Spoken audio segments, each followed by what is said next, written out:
The first human ships arrived at Sereth Prime 6 months after the council vote. They came through the jump gate in a steady stream, not the elegant warships of conquest, but practical vessels loaded with equipment, supplies, and volunteers. Workers from a dozen human nations had answered the call, leaving behind comfortable lives on Earth to help strangers they had never met. Velrun Korath stood at the main spaceport as the ships landed, watching humans emerge into the poisoned air of his homeworld. They wore protective suits and breathing masks, their faces hidden but their body language expressing determination. Many of them paused to look around at the orange sky and the dead landscape, and Velrun expected to see fear or regret in their movements. Instead, he saw people rolling up their sleeves and preparing to work. The first atmospheric processing station was constructed on the northern continent, in a region that had once been fertile farmland before the toxin spread. Sam Porter supervised the project, working alongside Arthani laborers who had never expected to build anything except their own tombs. The human engineer was tireless, putting in 18-hour shifts and refusing to rest until the daily goals were met. An Arthani worker named Terrace approached Sam one evening as the sun set behind the poisoned clouds. Terrace had lost his entire family to a radiation storm 3 cycles ago. He had joined the construction crew because working was better than grieving, but he did not understand these strange aliens who had come to help. "Why do you push yourself so hard?" Terrace asked through his translator device. "This is not your world. These are not your people. You could be home with your family, safe and comfortable. Why are you here?" Sam wiped sweat from his forehead and considered the question carefully. He was not a man who spoke much, preferring to let his work communicate for him. But he could see that Terrace needed an answer. "Because you need help," Sam said simply, "and I can give it." "That is reason enough." Terrace stared at him for a long moment, then slowly nodded. He returned to work with something like hope in his eyes. Word of the exchange spread among the Arthani workers, and something shifted in the way they viewed the humans. These were not distant benefactors offering charity from above. They were partners, equals, friends. Dr. Katie Marsh established research stations across the planet, studying the unique biology of Sereth Prime and adapting human solutions to local conditions. The bioengineered algae that had helped restore Earth's oceans required extensive modification to survive in Arthani waters. The first 3 versions died within days. The 4th version survived, but failed to reproduce. Katie spent countless nights in her laboratory, running experiments and analyzing failures. Her Arthani colleagues watched her refuse to give up, attempt after attempt. When the 5th version finally began spreading through a test pond, multiplying and converting toxins into harmless compounds, Katie allowed herself exactly 1 hour of celebration before beginning work on improvements. "How do you continue?" asked Dr. Velrun, Katie's Arthani counterpart. The failures would have broken most scientists. Katie smiled wearily. "On Earth, we have a saying. Failure is not the opposite of success. Failure is the path to success. Every experiment that does not work teaches us something. Every mistake brings us closer to the answer. We simply have to keep trying until we find it." Lieutenant Chris Vance trained Arthani security forces to protect the work sites. Raiders had begun attacking supply convoys, desperate people who saw the equipment as resources to steal rather than gifts to protect. Chris taught the Arthani soldiers defensive tactics and patrol strategies, but more importantly, he taught them discipline and pride. He treated every Arthani soldier as an equal, something they had never experienced from an alien species. He ate with them, trained with them, and learned their names and their stories. When they succeeded, he praised them openly. When they failed, he corrected them firmly but fairly. He became not just their commander, but their friend. One night, after a successful defense against a major raider attack, an Arthani soldier named. Kira asked Chris why he had come to their world to fight battles that were not his own. Chris thought about the question while cleaning his weapon. On Earth, we have a tradition in our military. We do not leave anyone behind. We do not abandon our allies. We fight for each other, not because it is easy, but because it is right. You are our allies now. Your fight is our fight. Kira touched her chest in the Arthani gesture of deep respect and bowed her head. Lavra Bennett lived among the civilian population, learning their language, their customs, and their stories. She moved from settlement to settlement, staying in modest quarters and sharing meals with ordinary families. She documented their history so it would not be forgotten, recording stories of ancestors and traditions and hopes. In return, she shared human art, music, and literature. She showed them paintings from Earth's great museums and played recordings of symphonies and folk songs. She read them human poetry and explained human holidays. The Arthani listened with fascination, discovering that these helpful strangers had their own rich culture, their own sorrows and joys. Your people have suffered much, an elderly Arthani woman named Mara said to Lavra one evening. I can see it in your stories and songs, yet you still find beauty in the universe. You still believe in hope, Lavra nodded. We have learned that suffering does not destroy beauty. It makes us appreciate beauty more. We have learned that darkness makes the light shine brighter. We choose to focus on the light. Captain Danny Morrison coordinated everything from the starward Hope, now permanently stationed in orbit above Sarath Prime.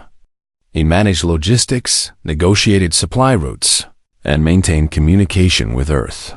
When other human organizations learned of the project, volunteers began arriving in waves.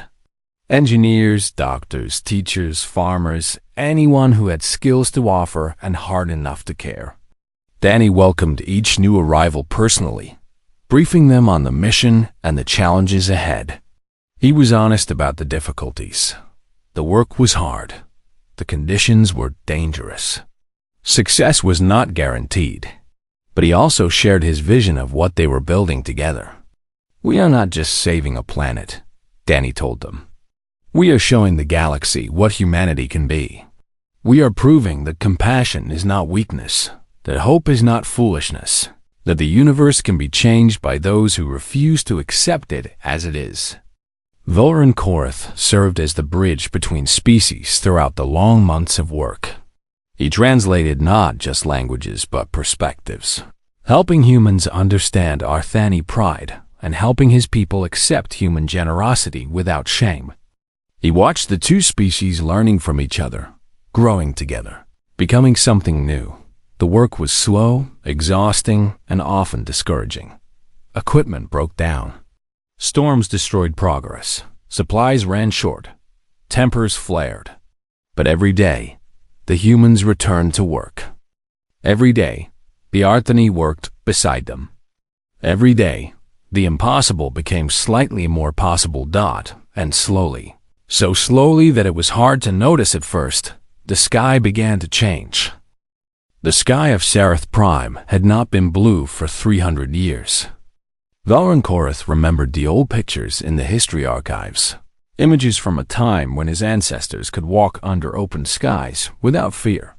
Now the atmosphere burned with toxic clouds, and radiation storms swept across the continents every few cycles, killing thousands who could not reach shelter in time. Voran stood at the observation window of the orbital diplomatic station, watching his dying world spin slowly below. He was the senior diplomat of the Arthani Collective, a title that meant nothing when his people were counting down the years until extinction. The scientists had given them perhaps 50 more cycles before the planet became completely uninhabitable. After that, the Arthani would exist only in the memories of species who had watched them die and done nothing. The Galactic Council had sent representatives over the years. They came with sad eyes and empty words. They expressed sympathy and offered condolences. The Veldrothi Empire had proposed relocation, but their offer came with chains attached. The Arthani would survive as servants, stripped of freedom and dignity. The Korak Federation, those cold crystalline beings who calculated everything in terms of resources and probability, had simply declared the situation mathematically hopeless and turned away. Valoran had stopped believing in salvation long ago. He performed his diplomatic duties because his people needed someone to speak for them, even if no one was listening. He greeted visiting delegations with the proper ceremonies. He submitted formal requests for aid that were politely ignored. He maintained the appearance of hope because the alternative was to simply lie down and wait for death. Today, another species was arriving through the jump gate. Humans. Valoran had read the briefing documents without much interest. They were a young race from a small blue world on the outer edge of the galaxy. They had achieved faster-than-light travel only 200 years ago and had joined the Galactic Council just 40 cycles past. Most elder species dismissed them as primitive, emotional, and reckless. They had a reputation for acting without proper consideration of consequences. The human vessel emerged from the jump gate, and Valoran studied it through the observation window. It was called the Starbound Hope, a name that seemed almost painfully optimistic. The ship was small and practical, lacking the elegant designs of Veldrothi cruisers or the geometric perfection of Korak vessels. It looked like a ship built by people who cared more about function than appearance. The human delegation arrived at the diplomatic station an hour later. There were 5 of them, and Valoran greeted them in the reception hall with the formal words required by protocol.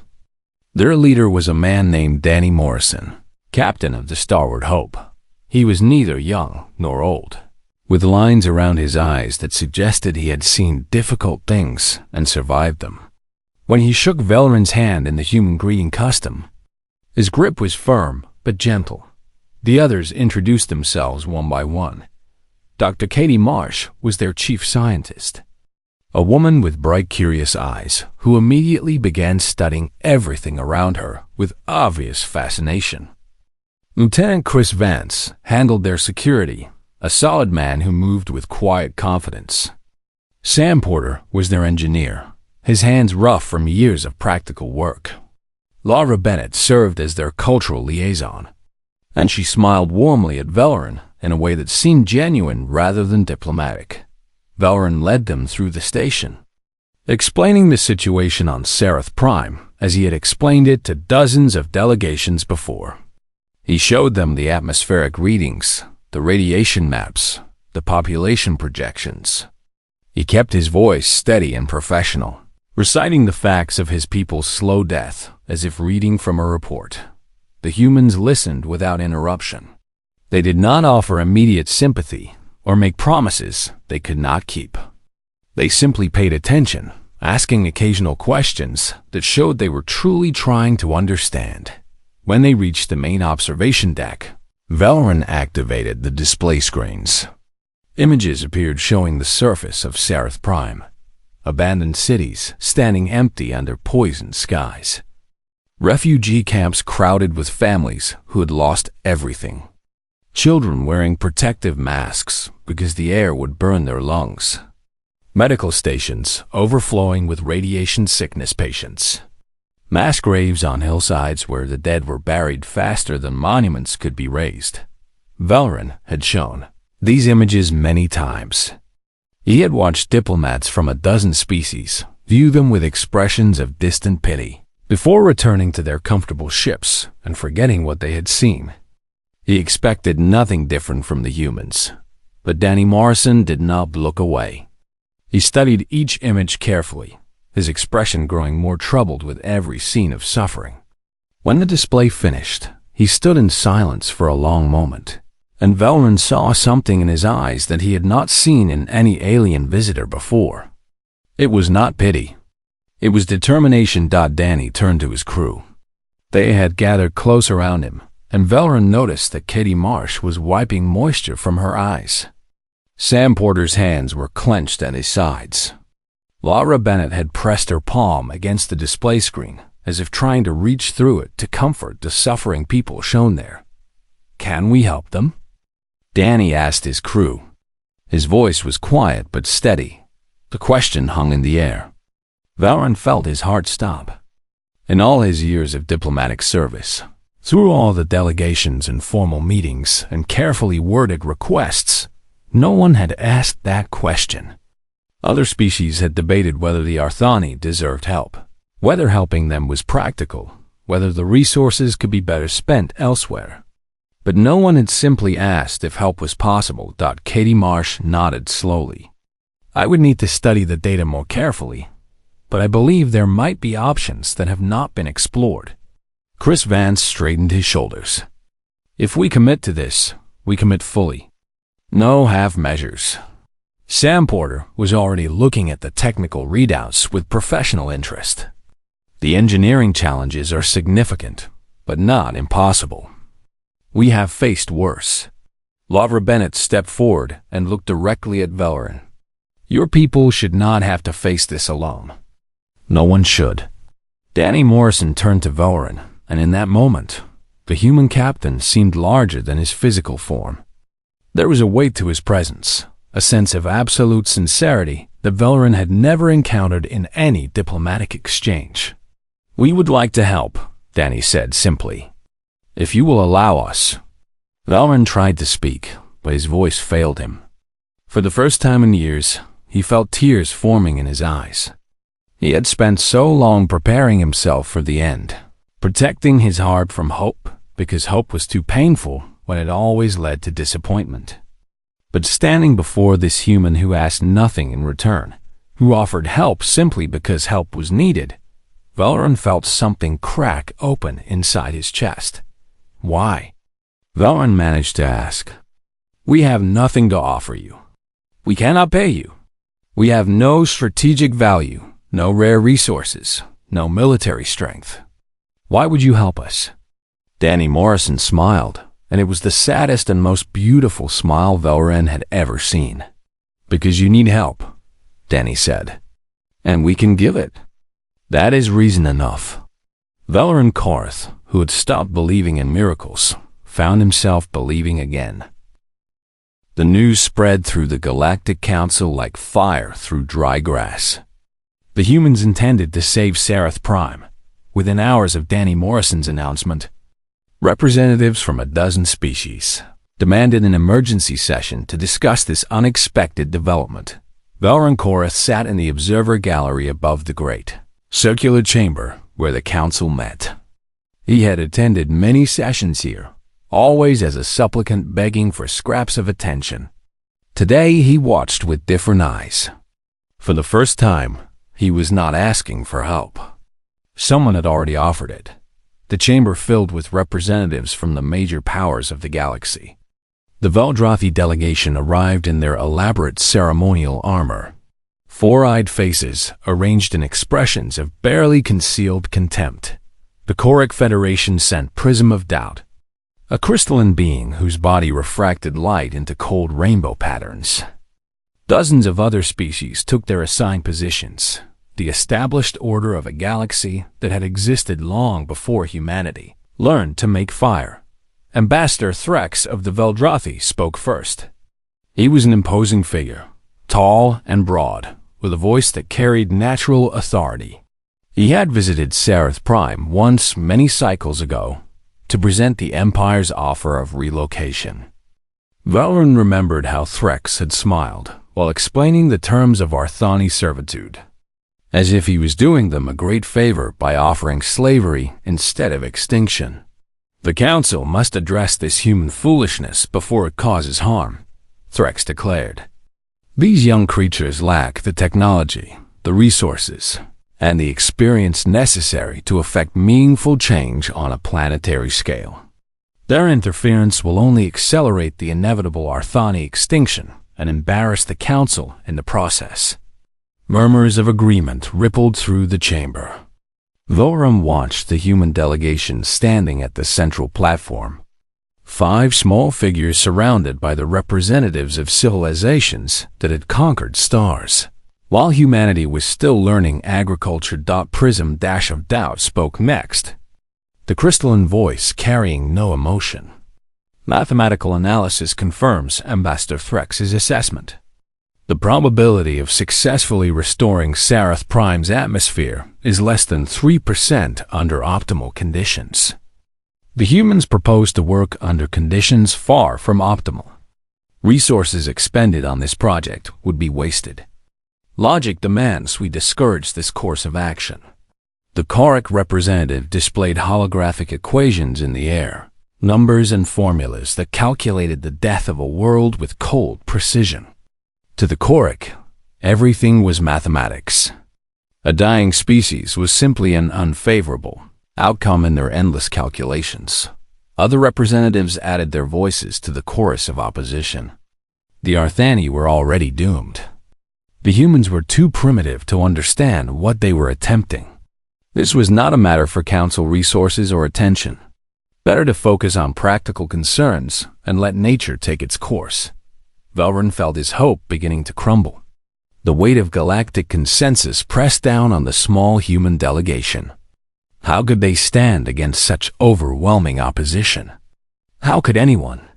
Then Danny Morrison stepped forward to speak. He did not raise his voice or make dramatic gestures. He did not quote ancient prophecies or appeal to galactic laws. He simply stood before the assembled powers of the galaxy and spoke the truth as humans understood it. On our world, Danny began, we once faced similar disasters. We poisoned our air with industrial waste. We contaminated our oceans with chemicals and garbage. We destroyed our forests and drove countless species to extinction. We came very close to destroying ourselves through our own carelessness and greed. The chamber grew quiet. Even Threx stopped his dismissive muttering to listen. But we survived, Danny continued. Not because we were smarter than our problems. Not because someone came to rescue us. We survived because we refused to accept defeat. We looked at the damage we had caused, and instead of giving up, we learned how to fix it. We cleaned our rivers. We restored our forests. We healed our atmosphere. It took generations of hard work, but we did it. Dr. Katie Marsh stepped forward and activated her own holographic display. Charts and diagrams appeared showing the proposed restoration project in detail. We have studied the Arthani data extensively. The situation is severe, but not hopeless. We propose a three-phase approach using atmospheric scrubbers, bioengineered organisms, and radiation-absorbing nanomaterials. The timeline would be measured in years, possibly decades. But recovery is possible. Ambassador Thrax laughed, a harsh sound that echoed through the chamber. You propose to heal an entire planet with equipment you barely understand, based on experience with problems far smaller in scale. This is not courage. This is stupidity dressed in noble clothing. Danny Morrison met the ambassador's 4 eyes without flinching. Perhaps. But we have learned that the impossible becomes possible when you refuse to accept impossibility. Every great achievement in human history began with someone attempting something that others said could not be done. Prism of Doubt interrupted with cold logic. Your species has existed for a fraction of the time the Arthani have suffered. You have no experience with disasters of this magnitude. Your confidence is not supported by evidence. You are correct, Danny admitted. We have no certainty. We have only hope and the willingness to try. But I would rather fail while trying than succeed at doing nothing. The chamber erupted in debate. Representatives argued back and forth, some dismissing the humans as naive dreamers, others expressing grudging curiosity about their proposal. Valram watched from the gallery, his heart pounding with each exchange. Finally, the council called for a vote. The question was simple. Would the Galactic Council officially support the Human Restoration Project with resources and recognition? The result was decisive. 73 representatives voted against support. 12 abstained. Only 8 voted in favor, and most of those were minor species with little influence. Ambassador Threx smiled with satisfaction. The Council has spoken. We advise the humans to abandon this project before they waste resources and lives on a hopeless cause. Danny Morrison looked at the vote tallies for a long moment. Then he turned to face the Council with an expression of calm determination. We thank the Council for their input, he said politely. However, the human delegation does not require Council approval to proceed. We came here seeking support, not permission. We will begin operations within 30 cycles. Shocked silence fell over the chamber. Species simply did not defy Council recommendations. It was not done. It violated centuries of established diplomatic protocol. Threx's face darkened with anger. You risk much, human. The Council has long memories. This defiance will not be forgotten. Danny nodded respectfully. We understand. But we have made a promise to the Arthani people, and humans keep their promises. We will proceed as planned. He turned and walked out of the chamber, his crew following close behind. They did not look back. Velrun Korath rose from his seat in the gallery. His hands were shaking, but not from fear. For the first time in his long diplomatic career, he understood that true courage was not the absence of opposition. It was the decision to move forward, despite opposition. He left the gallery and caught up with the human delegation in the corridor outside. Ambassador Korath. Danny greeted him with a warm smile. Will you walk with us? Velrun straightened his shoulders and felt something like pride stirring in his chest. I will do more than walk with you, Captain Morrison. I will stand with you. Whatever happens, the Arthani will not let you face this alone. Danny clasped his hand firmly. Then we face it together. That is how it should be. They walked toward the docking bay where the Starward Hope waited, leaving behind a council that had learned nothing and understood less. The real work was about to begin. 3 years into the restoration project, the radiation storm came without warning. The scientists had been monitoring atmospheric conditions carefully, tracking the patterns that preceded dangerous weather events. They had developed early warning systems and established evacuation protocols. They had believed themselves prepared for the worst that Sareth Prime could deliver. They were wrong. The storm that struck the primary work zone was unlike anything in recorded Arthani history. Radiation levels spiked to 5 times the expected maximum. The toxic clouds moved faster than any model had predicted. The atmospheric processors, those precious machines that represented years of work and billions of resources, were exposed to forces they were never designed to withstand. Velrun Korath was aboard the Starward Hope when the alarms began sounding. He rushed to the command center and found Danny Morrison already there, watching the sensor displays with grim focus. The images showed a wall of orange and red sweeping across the northern continent, swallowing everything in its path. Can we warn them in time? Velrun asked. Danny shook his head slowly. The storm is moving too fast. The closest processing station had 3 minutes warning. That is not enough time to evacuate. They watched in helpless horror as the storm engulfed the construction site. Communication signals cut out one by one. The radiation readings went off the scale. For nearly an hour, they could only wait and pray to whatever gods might be listening. When the storm finally passed, the damage reports began coming in. The main atmospheric processor was destroyed, its delicate systems fried by radiation beyond their tolerance. 2 secondary stations were severely damaged. Supply depots had been scattered across kilometers of wasteland, and 7 human volunteers had died. They had been working outside when the storm hit, trying to secure equipment against the initial winds. They had not reached shelter in time. Their bodies were recovered later, still wearing their work suits, tools still in their hands. The name spread through both human and Arthani communities like a wave of grief. 2 of the dead had been engineers who had become beloved figures among the workers, sharing meals and stories and laughter with Arthani colleagues who had become their friends. Their loss felt like losing family. The Galactic Council responded quickly, but not with offers of help. Ambassador Threx of the Veldrathi issued a formal statement, expressing condolences and urging the humans to accept the inevitable. Prism of Doubt of the Choric Federation released updated probability calculations, showing that the project's chances of success had dropped to below 1%. Threx contacted Danny Morrison directly through a private channel. The ambassador's 4 eyes held something that almost looked like sympathy, though it was mixed with satisfaction. "You have proven your courage," Threx said. No one could question that. But courage does not change reality. Sarath Prime is dying, and nothing you do can stop it.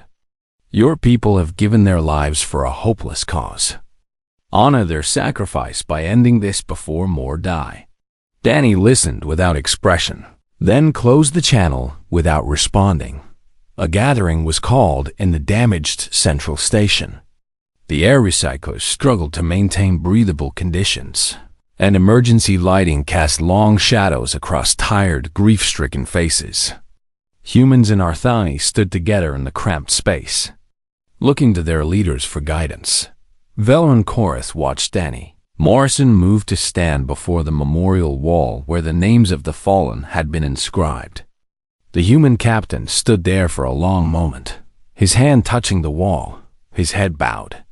The silence was heavy with sorrow. "We lost good people," Danny said finally, his voice rough with emotion. They knew the risks when they came here. They understood that this work might cost them their lives.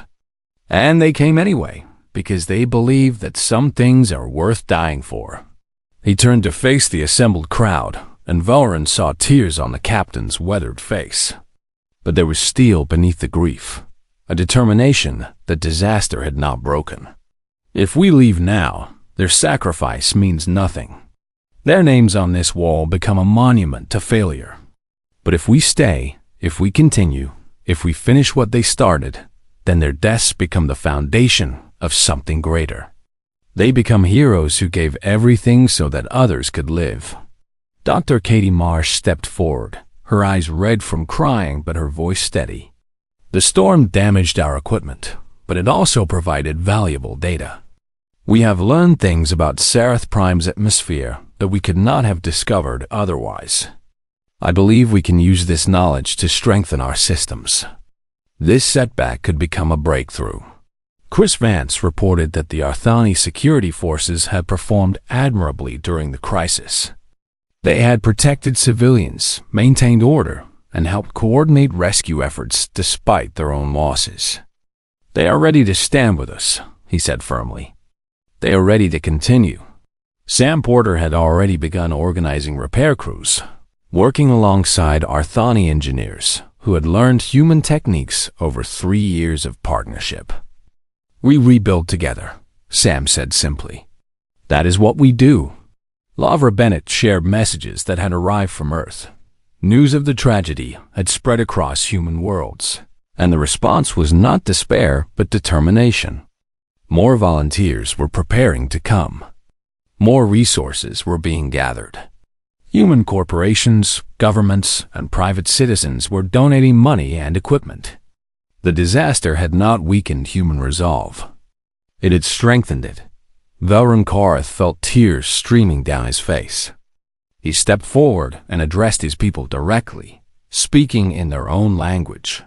"For generations, we believed we were alone in our suffering. The galaxy watched us die and offered nothing but empty words. These humans, these strangers from a distant star, have given us more than their technology. They have given us their hearts, their sweat, their blood, and the lives of their own children. 7 humans died on our soil, trying to save our world. Can we dishonor such sacrifice by surrendering to despair?" The Arthani workers shouted back a single word in unison. "No." "Will we abandon the humans who refuse to abandon us?" "No." "Will we let this storm defeat us?" No, Varen turned to Danny Morrison and extended his hand in the human gesture. We continue, Captain. Together. Danny clasped his hand firmly. Together. The vote was unanimous. Work would resume immediately. The damaged processors would be rebuilt, stronger than before. New stations would be constructed to replace those destroyed. The restoration of Sareth Prime would continue that night. As the repair crews began their work under the still toxic sky, Velrun Korith stood alone on the observation platform. He looked up at the stars and thought about the 7 humans who had given their lives for his people. Somewhere out there, humanity's homeworld orbited a small yellow sun. A world that had nearly destroyed itself, then found the strength to heal. A world that had sent its children across the stars to help strangers, asking nothing in return. We will not forget, Velrun whispered to the stars. We will never forget. The work continued. 12 years had passed since a human captain asked a simple question in a diplomatic station above a dying world. Velrun Korith stood on the surface of Sareth Prime, breathing deeply and marveling at the sensation of clean air filling his lungs. Above him, the sky was blue. Not the pale blue of old photographs and ancient memories, but a rich, deep blue that seemed to stretch forever. White clouds drifted lazily across the horizon. A warm breeze carried the scent of growing things, of flowers and grass and life, returning to a world that had been given a second chance. The atmospheric processors hummed steadily across the planet, maintained by combined human and Arthani teams who had worked together so long that they had become family. The bioengineered algae had spread through every ocean, converting toxins and releasing oxygen into the air. Radiation levels had dropped to safe ranges. Forests were growing in regions that had been barren wastelands. Rivers ran clear through valleys where nothing had lived for centuries. Varen watched a group of Arthani children playing in an open field, running and laughing without protective suits or breathing masks. They had never known the old world, the dying world. For them, blue skies and clean air were simply normal. They would grow up believing that hope was always possible, that even the worst disasters could be overcome. The dedication ceremony for the final processing station was scheduled for midday. Representatives from across the galaxy had arrived to witness what had once been declared impossible. Velrun saw ships from the Galactic Council, from the Veldrothi Empire, from the Korok Federation. Species that had dismissed humanity as primitive and foolish had come to see the evidence of human determination with their own eyes. Danny Morrison stood beside Velrun at the entrance to the ceremonial platform. The human captain's hair had turned gray over the years, and new lines had appeared around his eyes. But those eyes were still kind, still determined, still filled with the quiet strength that had sustained the project through its darkest moments. "How does it feel?" Danny asked. "Seeing your world reborn?" Velrun considered the question carefully. He had lived through the despair of watching his civilization approach extinction. He had witnessed the unexpected arrival of human compassion. He had worked alongside humans through years of struggle and sacrifice. He had mourned the dead and celebrated the victories, large and small. "It feels like waking from a nightmare," Velrun said finally. "Like discovering that the universe is better than we believed possible." Danny smiled and clasped his shoulder. "The universe is exactly what we make it. Nothing more, nothing less." The ceremony began with a parade of representatives from both species. Dr. Katie Marsh walked at the head of the human delegation. Her hair now streaked with silver, but her eyes still bright with curiosity. She had established a permanent research institute on Sareth Prime where human and Arthani scientists worked as equals, studying the restored ecosystem and developing technologies that could help other worlds facing similar challenges. Chris Vance had retired from military service years ago to train the next generation of planetary defenders. He walked with a slight limp from an old injury sustained during a raider attack, but he moved with the proud bearing of a man who had accomplished his mission. The Arthani soldiers he had trained had become an elite force. Respected throughout the sector, Sam Porter had married an Arthani engineer named Terrace, the same worker who had once asked him why he pushed himself so hard. They had 3 children together, the first generation of hybrid families that would bridge the gap between species. Sam walked with his family, his rough hands holding those of his children. His face lit with the quiet joy of a man who had built something lasting. Lavra. Bennett had written the definitive history of the Restoration, a massive work that documented every sacrifice, every triumph, every moment of connection between humans and Arthani. Her book was required reading in schools across both civilizations. She walked surrounded by young scholars who had dedicated their lives to continuing her work of cultural exchange. Velran Korath mounted the podium to address the assembled crowd. He was now first speaker of the Arthani Collective, elected by a people who had rediscovered their will to live. He looked out at the thousands of faces, human and Arthani together, and felt the weight of history pressing down upon him. 12 years ago, Velran began. I stood in despair, watching my world die while the galaxy offered nothing but pity. Our atmosphere was poisoned, our people were dying, and every civilization we approached for help either turned away or demanded our freedom as payment. We had accepted that extinction was inevitable. He paused, letting the memories wash over him. Then a small ship arrived at our diplomatic station. Its crew was not impressive by galactic standards. They had no great fleet, no vast resources, no ancient wisdom. They were young and inexperienced, and everyone said they were foolish to even try. But they had something that the elder species had forgotten. They had compassion. Velran turned to look at Danny Morrison, who stood quietly at the side of the platform. A human captain looked at the images of our suffering and asked his crew a simple question. Can we help them?